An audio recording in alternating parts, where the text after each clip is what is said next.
welcome to the Gurkha Museum's lecture on the Gurkhas and their Chindit operations from 1943 to 1944. In late 1941, Imperial Japan attacked US and British Commonwealth forces across East Asia. By April 1942, Malaya and much of Burma has fallen, and Allied forces are struggling to effectively respond. A huge amount of former Allied territory now lies behind Japanese lines.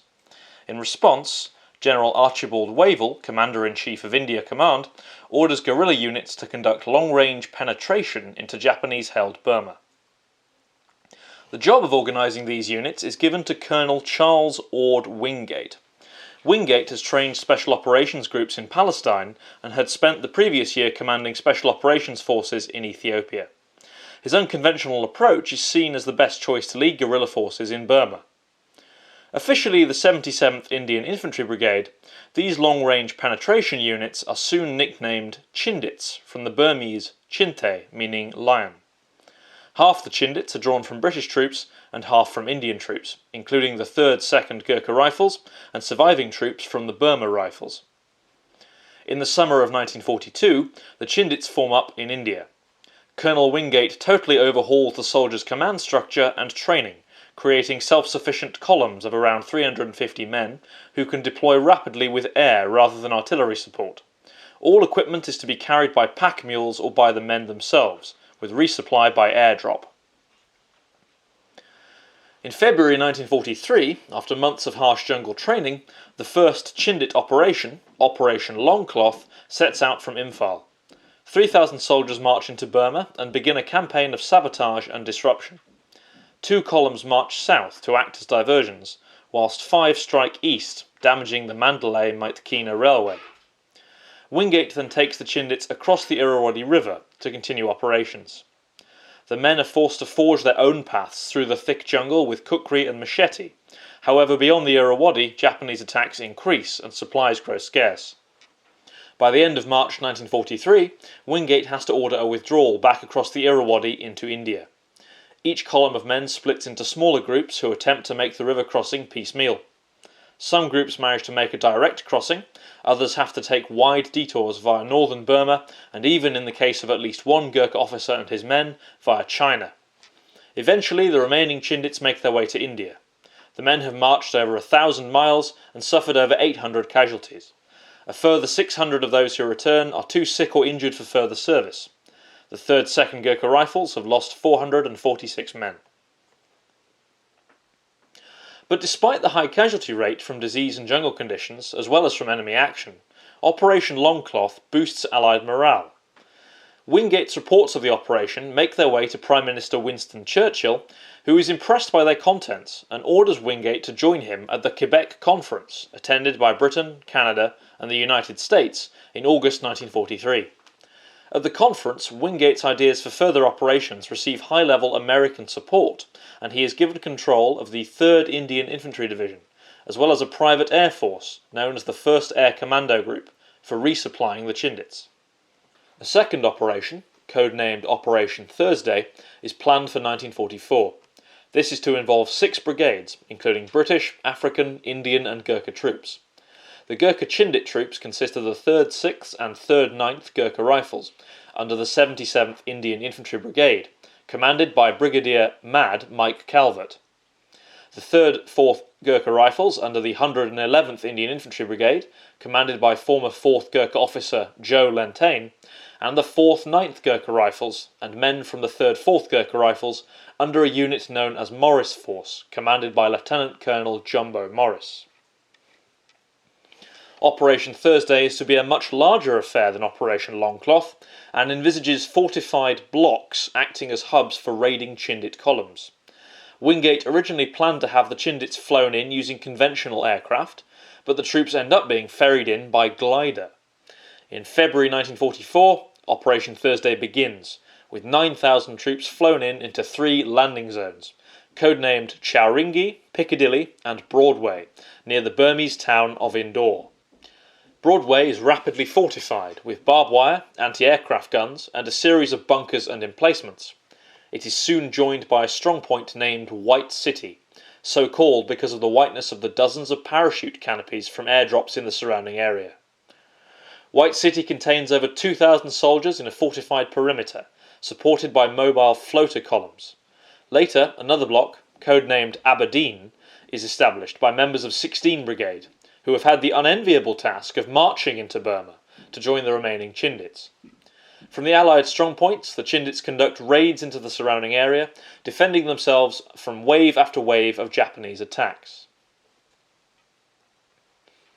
By the end of March 1944, over 20,000 Japanese troops are tied up in Chindit operations. The diversion of thousands of Japanese frontline troops proves crucially important, as by early April, the Japanese 15th Army, under General Renya Motoguchi, has launched an invasion of India. But disease and injury take a severe toll on the Chindits, and casualties mount. They also lose their commander, by now General Wingate, in a plane crash on the 24th of March, the day after the General's visit to the 3rd 9th Gurkhas at Broadway.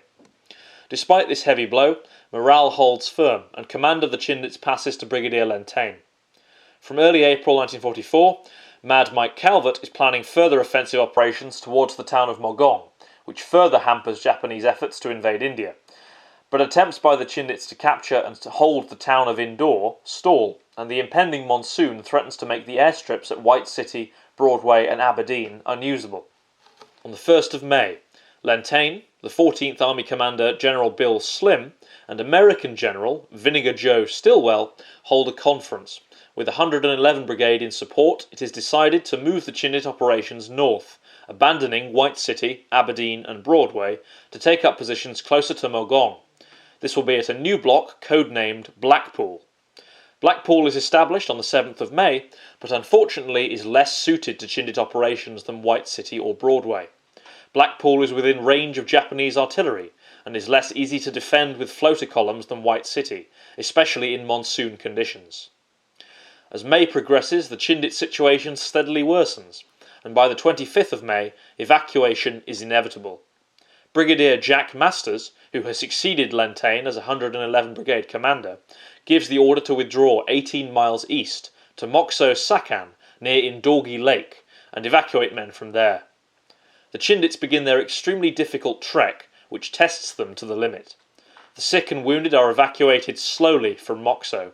Conditions prevent the use of the C-47 military transport aircraft, so much of the load falls onto 2 Sunderland flying boats, affectionately nicknamed Gert and Daisy by the men, which are operating on the lake. Many other wounded are brought out by boat, and the remaining soldiers of 111 Brigade are re-equipped. With the fall of Blackpool, the task of assaulting Mogaung shifts to Brigadier Calvert's 77 Brigade, who are not equipped or trained as assault troops.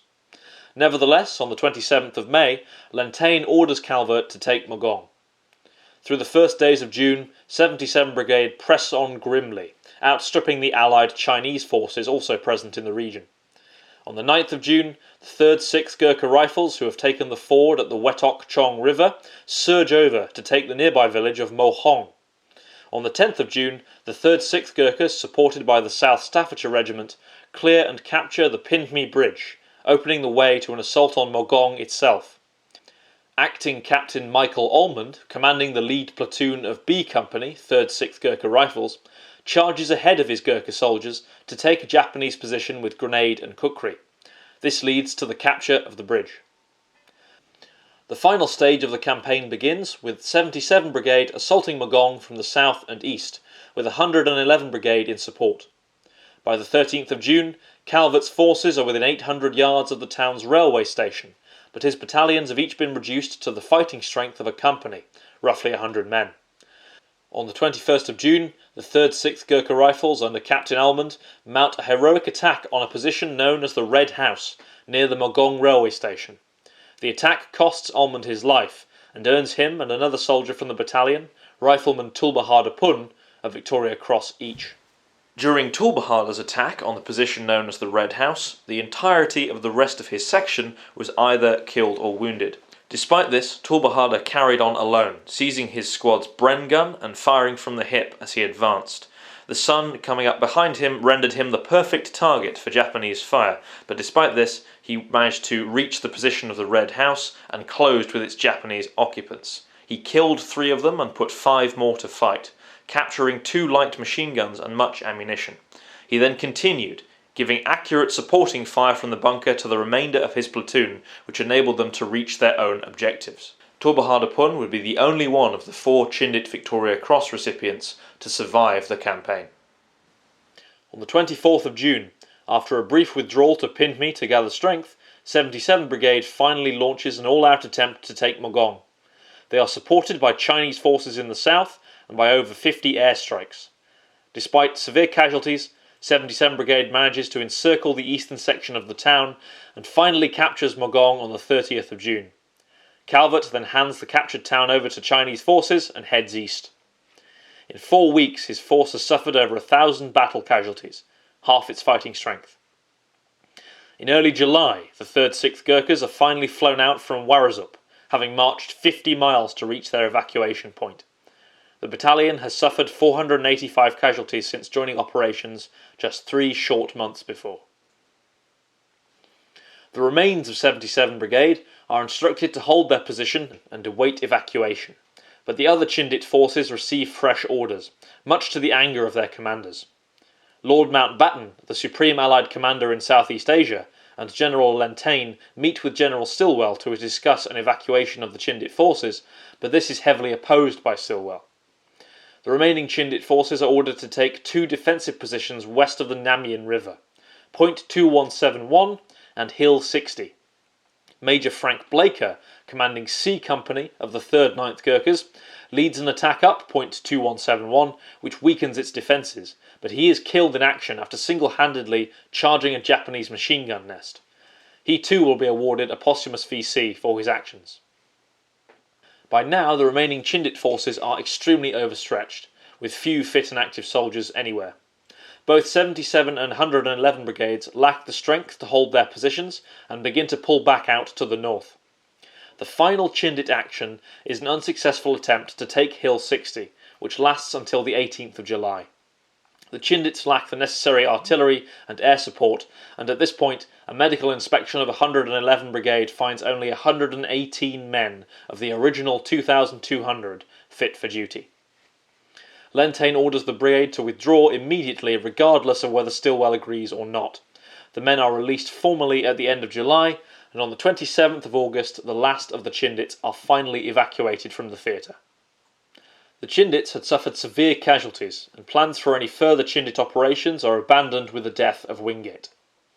The surviving Chindits are sent back to India to recover, and in March 1945 the force is officially disbanded. The utility of the Chindits' contribution to the war in Burma continues to be a matter of debate. However, the grit, determination and bravery of the Gurkhas and other troops, who together became one of the most tried and tested battle units in the war in the Far East, cannot and should not be underestimated.